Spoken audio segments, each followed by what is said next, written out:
Hello दोस्तों, study mood में आपका स्वागत है। बिहार पुलिस कांस्टेबल अभ्यर्थी का डिमांड था इस वीडियो के लिए। ये छोटा सा वीडियो आपके लिए अत्यंत जरूरी होगा और आगे जितने भी आप एग्जाम देने वाले हैं, बिहार पुलिस कांस्टेबल, दरोगा, बिहार एसएससी, सभी के लिए ये कहीं ना कहीं मील का पत्थर साबित होगा। काफी अभ्यर्थी लगातार कल से ही कमेंट कर रहे थे, काफी अभ्यर्थी ने मैसेज किया कि सर बताइए कि डॉक्यूमेंट वेरिफिकेशन आखिर ये क्या प्रोसेस है, साथ में जो ऑथेंटिक डॉक्यूमेंट्स जिसके कारण आप नहीं रहने पर आपको बाहर किया जा सकता है। एक छोटा से छोटा गलती क्या कर सकता है, 1.5 से 2 साल का आपका मेहनत बर्बाद कर सकता है। आज ये छोटे से वीडियो में बहुत जानकारी आपको मिलने वाला है, कैसे क्या प्रोसेस होता है और सभी प्रोसेस को आपको जानना भी जरूरी है। ये नहीं कि आप मिडिल में जान रहे या अंत में जान रहे, जिसके कारण क्या हो जाता है, आपको डॉक्यूमेंट वेरिफिकेशन में दिक्कत होता है। तो कौन सा ऑथेंटिक डॉक्यूमेंट्स है, किस प्रक्रिया से आपको गुजरना पड़ता है, क्या क्या चेक किए जाते हैं और कौन सी गलती को नजरअंदाज नहीं किया जाएगा, छोटा सा भी गलती बर्बाद कर देगा। चलिए मैं आपको बताऊंगा कि अगर आपका जिद है वर्दी पाना, खाकी वर्दी का, खासकर बिहार पुलिस कांस्टेबल, दरोगा, ये सब का, तो आपके पास सीएसबीसी, देखो बिहार पुलिस कांस्टेबल का एग्जाम सीएसबीसी लेता है। और ये जो वीडियो है ये 20,000 प्लस अब जो आपको भर्ती आ रहा है, जिसमें लोग फॉर्म अप्लाई करेंगे, उनके लिए भी अत्यंत जरूरी होने वाला है। अब बात में ये मत बोलना कि सर आप नहीं बताए थे, ये ध्यान में रखिएगा। और जो डॉक्यूमेंट वेरिफिकेशन यानी जो 1,07,000 रिजल्ट यानी 21,391 जो भर्ती है, इसके लिए भी जरूरी है। और ऑथेंटिक मैं बताऊंगा, शुरुआत समय से आपको बताऊंगा, अंत में मैं अपना खुद का रिजल्ट दिखाऊंगा और बताऊंगा कि क्या चीज फेस करना पड़ा था। चलिए, एक गलती क्या करता है, आपको सब चीज बर्बाद कर देता है। तो ये आपका छोटा से छोटा गलती जो होता है, जो आप नजरअंदाज कर कर चलते हैं, लास्ट में एक आपको क्या बन जाता है, बहुत बड़ा प्रॉब्लम क्रिएट हो जाता है इसके कारण। और फिर आपका मेहनत 1.5 से 2 साल मेहनत बर्बाद हो जाता है। इसके सबसे बड़ी ये आपको दुर्भाग्य की बात है कि एज भी खत्म होता है। और एज के ही अनुसार आप देखिएगा, फिजिकली आप फिट रहते हैं तो फिजिकल भी है इसमें। आज ही बनवा लीजिए कौन सा डॉक्यूमेंट्स, आगे नए अभ्यर्थी या पुराने अभ्यर्थी कौन सा डॉक्यूमेंट्स बनवा लेना चाहिए जो सीएसबीसी डिमांड करेगा, और कौन कौन से डॉक्यूमेंट्स आपका लगता है डॉक्यूमेंट वेरिफिकेशन के समय, फॉर्म अप्लाई करते हैं के समय, ये सभी बातें हम बात करेंगे। देखिए, जो जरूरी है उसे मैं आपको बता रहा हूं, जो अत्यंत जरूरी है, जिसके बिना आगे काम नहीं चल सकता है। सबसे पहले हम यहाँ पर सबसे महत्वपूर्ण डॉक्यूमेंट्स की ओर बात करें तो सबसे महत्वपूर्ण डॉक्यूमेंट्स आपके पास क्या होना चाहिए, कोई वैध फोटो युक्त पहचान पत्र। अब इसमें क्या होता है, कोई आधार कार्ड बनवाता है तो कहीं और जाकर निवास करता है तो वहां का बनवा लेता है, जबकि वो है बिहार का, यानी जहां जाकर मान लो कोई बिहार का है, कोई रांची में रह रहा है तो वहां का बनवा लेता है। इससे आप सुधार करवा सकते हैं। अगर बिहार से आप फाइट करना चाहते हैं, बिहार निवास बनवा कर फाइट करना चाहते हैं, कैटेगरी में सुविधा लेना चाहते हैं, तो सुधरवा सकते हैं। वैसे इस चीज आधार पर आपको नहीं छाटा जाता है कि आपका जो है आधार कार्ड कहाँ का है। और इसमें अगर थोड़ा त्रुटि भी होता है, यानी मान लो इसमें जो त्रुटि होता है उसे नजरअंदाज किया जाता है, क्योंकि ये वैध फोटो युक्त पहचान पत्र है आपका, यह ध्यान में रखिएगा। यानी कि आप पहचानने के लिए, आपको कि आप ही वो आदमी हो, इसके लिए बनाया गया है। ठीक, तो ये ध्यान में रखिएगा। अब इसमें आपको सिर्फ आधार कार्ड ही नहीं काम आता है, ड्राइवरी लाइसेंस भी, मान लो आधार कार्ड नहीं है, पैन कार्ड काम आ जाएगा, ड्राइवरी लाइसेंस, वोटर आईडी कार्ड। इसलिए ये फोटो युक्त पहचान पत्र, मतदान पहचान पत्र भी यहाँ पर लिखा हुआ है, ये काम आता है। कब काम आता है, फॉर्म अप्लाई करने के समय भी, एग्जाम देने के समय भी, और डॉक्यूमेंट वेरिफिकेशन के समय भी काम आता है। ठीक, तो सबसे पहला ये तो आपके पास होगा ही होगा, मुझे पूरा भरोसा है आपके पास होगा। थोड़ा बहुत जो त्रुटि होता है इसके चलते आपको बाहर नहीं किया जाता है, इस बात को ध्यान में रखिएगा। ठीक, अब जन्म तिथि, हाँ, अपने से कोई भी गलती मत कीजिएगा कि फॉल्स सब इंफॉर्मेशन दे रखे हैं और सब फॉल्स डॉक्यूमेंट्स बनवा रखे हैं, ये नहीं कीजिएगा। सबसे पहले आपका जितना भी डॉक्यूमेंट वेरिफिकेशन होता है फाइनल, आप देखिएगा आपको कब फिजिकल होने के बाद ही ये चीज होता है, वो सभी का सभी 10th पर होता है। ये याद रखिएगा, जितने भी आप एग्जाम देने जाते हैं, यानी रेलवे के एग्जाम हो गया या जो भी एग्जाम, बिहार एसएससी हो गया, बिहार दरोगा हो गया, जो भी होता है वो आपको 10th के सर्टिफिकेट के अनुसार, और इसी में आपको डेट ऑफ बर्थ भी आपको निहित होता है, यानी लिखा होता है। तो 10th के सर्टिफिकेट के अनुसार ही देखिएगा आपका डेट ऑफ बर्थ भी देखा जाता है। आधार कार्ड से नहीं देखा जाता है, पैन कार्ड से नहीं देखा जाता है, कहां से, तो 10th के सर्टिफिकेट से आपका देखा जाता है कि उसमें क्या आपका डेट ऑफ बर्थ मेंशन है, उसमें आपका क्या मेंशन नाम है, उसमें पापा का क्या नाम मेंशन है, ये सब देखा जाता है। ठीक, तो मैट्रिक्स के सर्टिफिकेट के मूल प्रति आपको लेना होगा, वहां दिखाना पड़ता है। तो आपको 10th का रिजल्ट और 10th का सर्टिफिकेट ये चाहिए होता है। देखिएगा, 10th का सर्टिफिकेट मिल जाएगा, रिजल्ट हो जाएगा, तो आपको पता चल जाएगा जेन्युइन स्टूडेंट है, क्या नाम है, डेट ऑफ बर्थ क्या है, ये सब पता चल जाता है। उसके बाद आपके क्वालिफिकेशन वाला, जैसे कि इंटरमीडिएट, बिहार पुलिस के लिए इंटरमीडिएट है, बिहार दरोगा के लिए ग्रेजुएशन है, तो आपको इंटरमीडिएट या इसके समक्ष आपको जो उत्तीर्ण किए हैं उसकी शैक्षणिक योग्यता प्रमाण पत्र, यानी आप प्रोविजनल भी यहाँ पर दे सकते हैं अगर आपके पास ओरिजिनल नहीं है तो। यहाँ पर यानी कहने का मतलब जो 12th किए हैं, आर्ट साइंस से किए हैं, कॉमर्स से किए हैं, आर्ट्स से कोई मतलब नहीं बनता है। आपने 12th कर रखा है यानी इंटरमीडिएट कर रखा है, इसमें क्या है आपको सर्टिफिकेट देना होता है, रिजल्ट दिखाना होता है। ये आपको यहाँ डॉक्यूमेंट वेरिफिकेशन के समय बिलाप्ते दिखाना होता है और सभी का 2-2 3-3 कॉपी आपको लेकर जाना होता है। उस समय मैं आपको बताऊंगा ये क्या है, ये इसकी भी जानकारी आपको फॉर्म भरने समय दिया जाता है। तो ये तो आपके पास होगा ही, बिना 12th कैसे उत्तीर्ण किए। 12th भी उत्तीर्ण करना है तो ध्यान में रखना, ये कट ऑफ डेट आपको बताता है, उस कट ऑफ डेट के पहले ही आपको 12th आपको उत्तीर्ण करना होता है फॉर्म भरते समय। यानी मान लो कि कोई कट ऑफ डेट आपको बता दिया गया, जैसे 1 अगस्त 2023 बता दिया गया, तो 1 अगस्त 2023 से पहले आपको उत्तीर्ण होना चाहिए, आपको इंटरमीडिएट 18 साल पूरा होना चाहिए। बिहार पुलिस कांस्टेबल के लिए मैं बता रहा हूँ। तो जो कट ऑफ डेट तय होता है उसके अनुसार ये सब देखा जाता है। और डॉक्यूमेंट वेरिफिकेशन में तो मैट्रिक का सर्टिफिकेट एकदम और चाहिए ही चाहिए, यानी कि अगर जिसके पास नहीं हो तो वहां पर कुछ ना कुछ जरूर मिलता होगा जिससे आपको पता चले कि ये स्टूडेंट है, तो वो आपको काम चल जाता है उससे।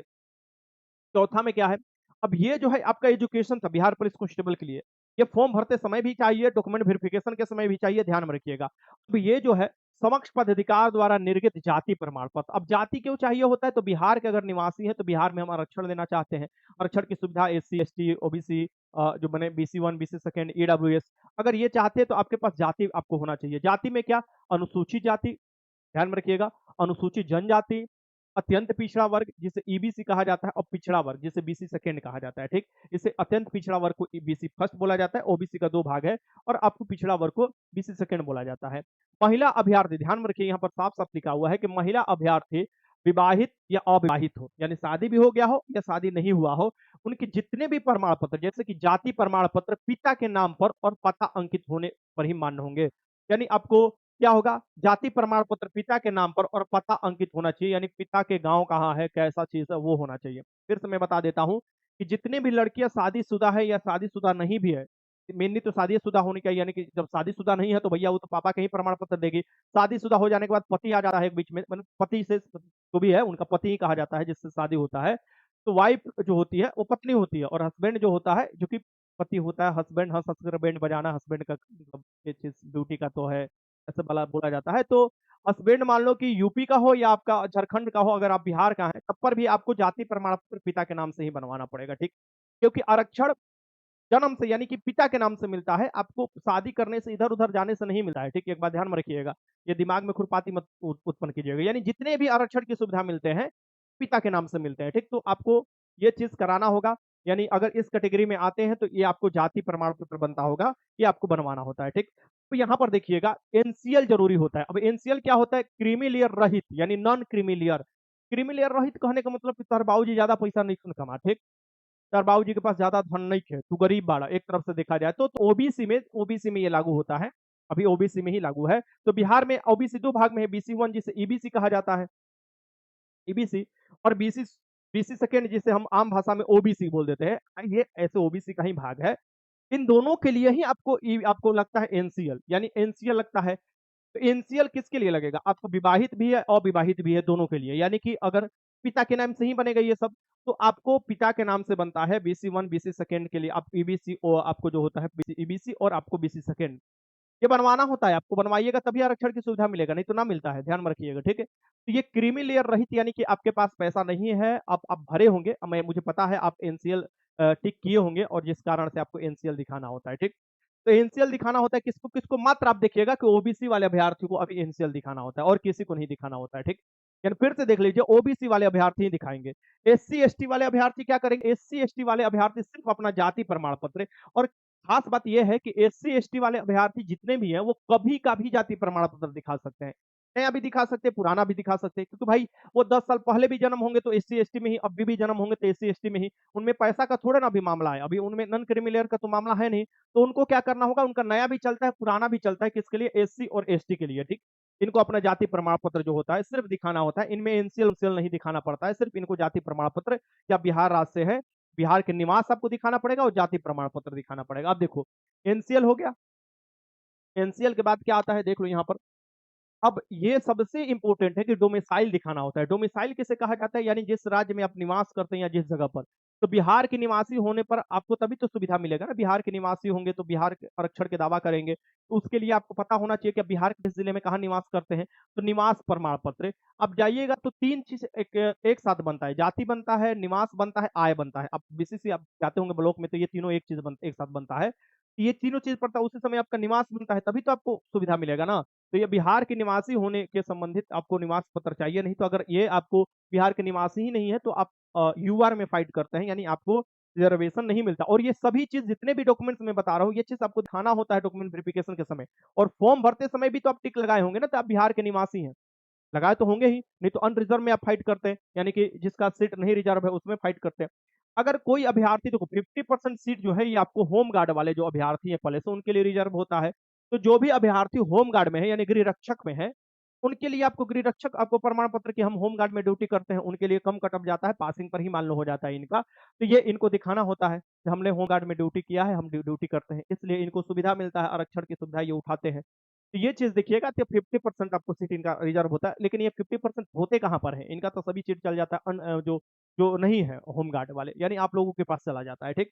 तो अगर हैं होम गार्ड में तो इनको चाहिए कम से कम। फॉर्म भरते समय भी आप टिक लगाए होंगे, ये जो बताए होंगे, और आपको डॉक्यूमेंट वेरिफिकेशन के समय भी बताना है। 8वां में है कि भारतीय मूल के गोरखा, अगर गोरखा है तो गोरखा संबंधी प्रमाण पत्र देना होता है। और 9वां है कि राज्य के स्वतंत्रता सेनानी, फ्रीडम फाइटर के लिए जो आपको सीट रिजर्व है, उसके लिए आप देखिएगा कि ये प्रमाण पत्र दिखाना होता है। यानी आप फ्रीडम फाइटर हैं, यानी कि फ्रीडम फाइटर नहीं है, फ्रीडम फाइटर के पोता-पोती, नाती-नतनी है। फ्रीडम फाइटर तो बहुत पहले ही चल बसे होंगे, बहुत कम ही लोग बचे होंगे। तो अगर आपके दादा या नाना मतलब इस तरीके से अगर फ्रीडम फाइटर थे तो उस संबंधी यानी कि पोता-पोती, नाता-नतनी होने संबंधी प्रमाण पत्र कि आपके स्वतंत्रता सेनानी के नाता-नतनी, पोता-पोती आप हैं। ये आपको चाहिए होता है फ्रीडम फाइटर वाला, ये चीज़ देखने को चीज़ मिलता है। बिहार राज्य के आर्थिक रूप से कमजोर वर्ग के सदस्य होने से, यानी ये क्या है? तो बिहार राज्य के आर्थिक रूप से कमजोर वर्ग सदस्य होने ईडब्ल्यूएस या बिहार सरकार समान प्रशासन विभाग की अधिसूचना, यानी कि ईडब्ल्यूएस है ये, जो 2019 से बन रहा है ईडब्ल्यूएस। और ये किस में मिलता है?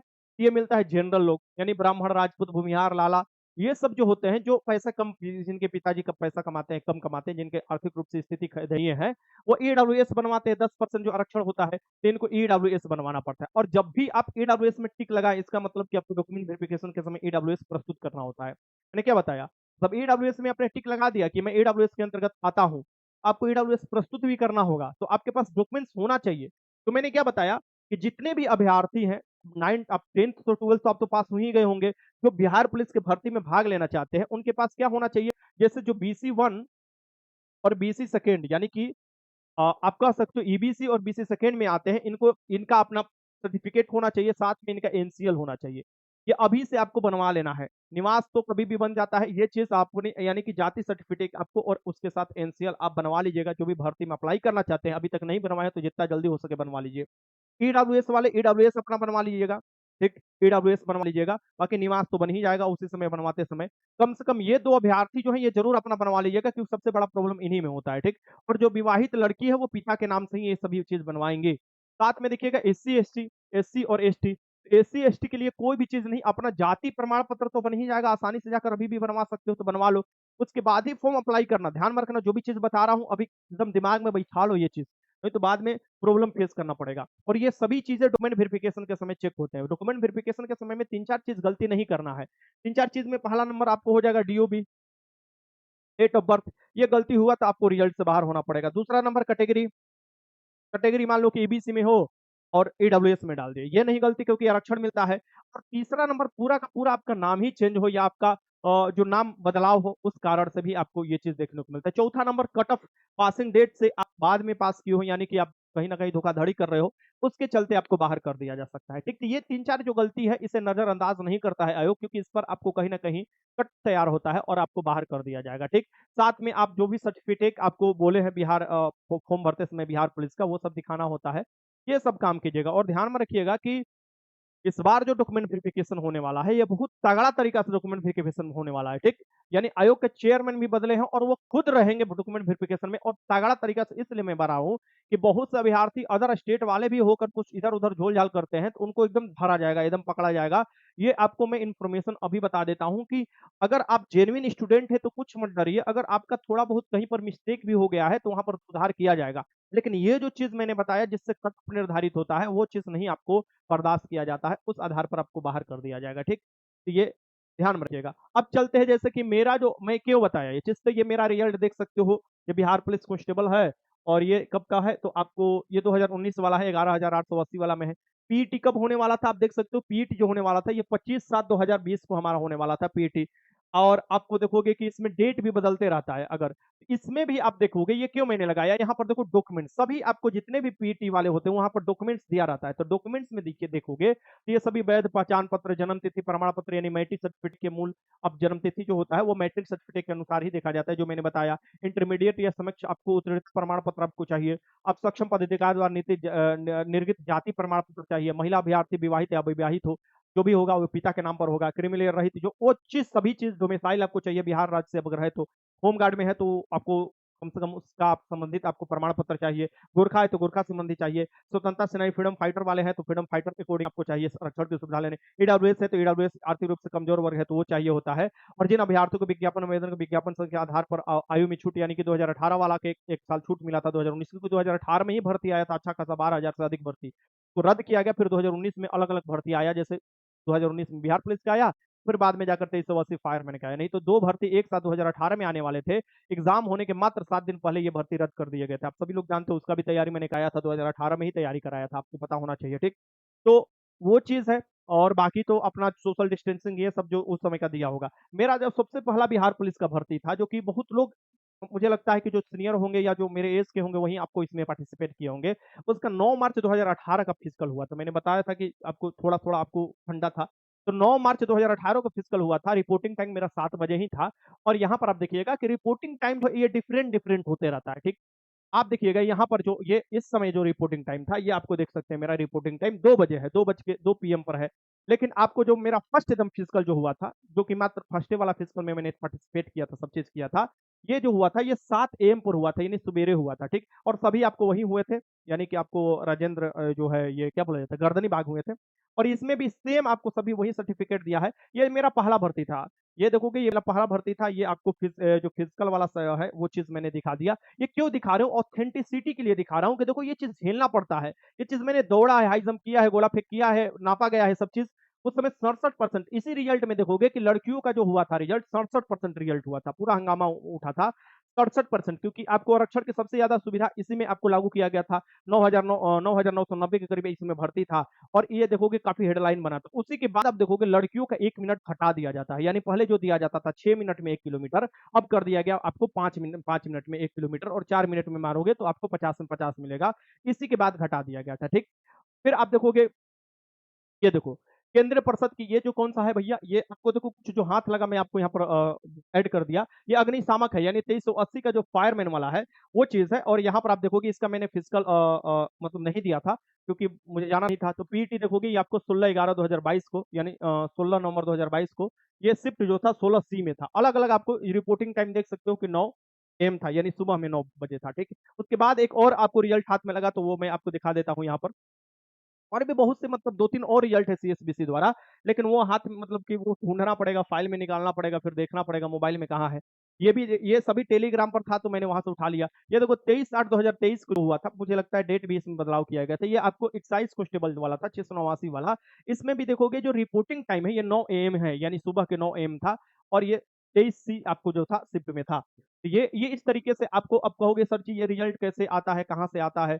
इसके लिए मेहनत करना पड़ता है और ये तो बिहार पुलिस का है, बिहार दरोगा का भी मैं रिजल्ट आप लोगों को दिखा दूँगा। अब बिहार दरोगा वाले अभ्यर्थी आप बोलिएगा कि बिहार दरोगा के सर जी बैच कब से ला रहे हैं, बड़ा आप लोग हड़बड़ाए हुए हैं। तो देखिए कोई भी काम मैं शांति तरीके से करता हूँ, ऑथेंटिक तरीका से करता हूँ, हड़बड़ा कर नहीं। तो कल आपको बिहार दरोगा संबंधित जो भी जानकारी है वो मिल जाएगा, बुक लिस्ट संबंधित क्या आपका रणनीति होनी चाहिए। अब लगातार दरोगा पर भी वीडियो बनेगा और ध्यान में रखिए 1 से 2 दिन और समय दीजिए, यूट्यूब पर भी क्लास अपना स्टार्ट हो जाएगा दरोगा बिहार एसएससी और बिहार पुलिस कांस्टेबल को ध्यान में रखते हुए। आगे बीपीएससी का भी एग्ज़ाम होने वाला है, अच्छा खासा सीट आने वाला है, तो उसको भी ध्यान में रखते हुए सभी चीज़ मैं आपको स्टार्ट करूँगा।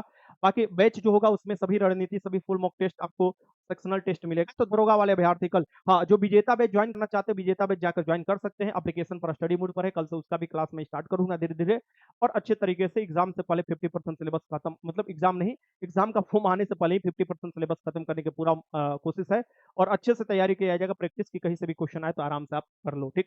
यानी रिजल्ट ओरिएंटेड तैयारी कराया जाएगा। तो ये था, अब बाकी बचा हुआ आपके जो दिमाग में होगा खुरपाती या सवाल जो भी होगा, ज़रूर कमेंट बॉक्स में कीजिएगा और मैं उस पर आपको ज़रूर वीडियो बनाने की कोशिश करूँगा। ये ज़रूरी अत्यंत ज़रूरी था। अब इसी में छोटा-मोटा जो गलती ल लोग कर देते हैं, छोटा-मोटा कहने का मतलब डेट ऑफ बर्थ किसी का गलती, ये छोटा-मोटा गलती नहीं है, बहुत बड़ा गलती है। कोई कैटेगरी गलती कर देता है, सीधे बाहर कर दिया जाता है, हज़ारों अभ्यर्थियों को बाहर किया गया है। ये आपको समझिए कि इतिहास ही है अलग-अलग आयोग का, ठीक? तो मेरे हिसाब से अगर निरंतर आप तैयारी में लगे रहेंगे, बीच में 1-2 दिन गैप लिया जाता है जब एग्ज़ाम खत्म हो जाता है, फिर उसके बाद फिर से जगो और फिर से अपना जो है आगे संघर्ष में लगे रहना चाहिए, तो आप कर सकते हैं। फिज़िकल तैयारी करने वाले अभ्यर्थी भी अपने फिज़िकल में लगे रहिएगा मन मन लगाकर, क्योंकि जब रिज़ल्ट आएगा तो सबको चौंका देने वाला होगा। जो अनएक्सपेक्टेड होगा कहेगा कि मेरा रिज़ल्ट नहीं आने वाला होगा, उसका भी रिज़ल्ट आने वाला है और जो सोच रहा है रिज़ल्ट आएगा, उसका तो एकदम रिज़ल्ट आएगा, चिंता करने की ज़रूरत नहीं है। तो बढ़िया से इसे ज़्यादा से ज़्यादा शेयर कीजिएगा। नए अभ्यर्थी भी ध्यान में रखिए, मैंने क्या बोला, सब सर्टिफ़िकेट जो बनवाना है आपको बनवा लीजिएगा, सुधार करवाना है सुधार करवा लीजिएगा। एक चीज़ और मैं कि क्या-क्या गलती होता है तो लड़के छँट जाते हैं और क्या गलती को नज़रअंदाज किया जा सकता है, उसके लिए क्या आप कर सकते हैं, वो सभी अब मैं आपको अलग से एक छोटा-सा वीडियो बनाऊँगा। ये वीडियो काफ़ी लंबा हो गया। वीडियो अच्छा लगा तो लाइक कीजिएगा। स्टडी मोड एप्लीकेशन से आप जाकर जुड़ सकते हैं, कोई भी बैच लेना है तो कल दरोगा पर मैं वीडियो लेकर आऊँगा। वीडियो देखने का आपका बहुत-बहुत धन्यवाद। जय हिंद।